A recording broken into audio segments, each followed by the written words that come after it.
Hello guys, শিরিমণি আমার সঙ্গে cheating করলো। আমি একটা গেম খেলছিলাম, ছোট সেই মাসি গেমে কি ঝিলিক হয়েছে, আমার আমি সঙ্গে গেমে চিটিং করলো। বলেছিলাম যে আমায় হারলে 100টা উর্বশ আমি 100টা করানোর উর্বশ বদলে করবো। 150টা উর্বশ এখন তো করিয়েছে। রাত্রি হয়ে গেছে। আমি বলেছিলাম বলছিলাম যে 100টা করবো, ও করিয়েছে 150টা। আমায় আর কালকে উর্বশ করতে হবে না। এখন বললাম কাল কিভাবে বাড়ি যাব 50টা আমি করবো, জানি না। কালকে 50টা করবো। 100টা বলেছি যেহেতু, আর আমি হারিও নি। ডডো হয়েছে, ওরও 19 আমারও 19। আর ও আমাকে মানে ঝিলিক আমাকে একবারে 150টা উর্বশ করিয়েছে। 150টা। এখানে প্রথম আমি কষ্ট করে করলাম, দেখলোই না। আবার এখানে সামনে করলাম, আবার দেখলো না। আবার আমি ও ঘরে গিয়ে মায়ের কাছে গিয়ে করলাম উর্বশ। তখন মাকে বলতে, তারপর মা বলতে ও বিশ্বাস করলো আমি অনেকগুলো উর্বশ করেছি। আমার মতো কে কি উর্বশ করেছে। আর আমি হারিও নি।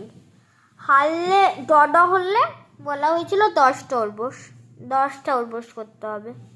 আমি হারিও নি, পয়েন্টটা শুধু পাইনি বলে এতগুলো। আর আমি কাল বাড়ি যাব, কি করে যাবো ভাবছি। আমি কাল বাড়ি চলে যাবো, এটাই আমার মনে হয় শেষ। না, কালকে করব। কাল এটা মানে এরকম ফুল ব্লগ মনে আমার এটাই শেষ।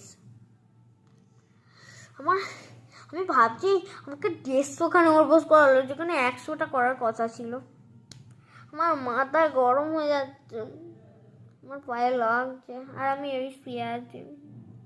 শুয়ে পড়েছি। আর এখানে তো আমি কেন এসেছিলাম, সবাই মানে অর্ধেক জানে রক্ষাকালী পুজো ছিল, আমার মাসির জন্মদিন ছিল ঝিলিকের, মানে ঝিলিক, আমি ঝিলিকই বলি, কেউ কিছু মনে করবেন না। আর তার উপর এখানে রক্ষাকালী পুজো ছিল, সরস্বতী পুজো ছিল। মানে আমি অনেক কারণের জন্য এসেছি।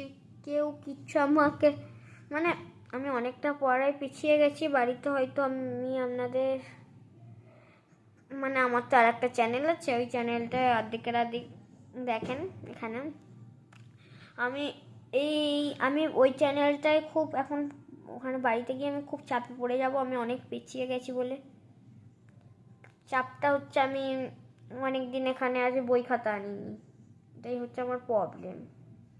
ওখানে গিয়ে আমাকে অতিরিক্ত পড়তে হবে। আমি চ্যানেলে নাও আসতে পারি, আপনাদের সঙ্গে নাও দেখাও হতে পারে, আমি বলতে পারবো না। টাটা, এখানে আজকের মতো এটাই শেষ। আমি এখন ঘুমাবো। Bye bye.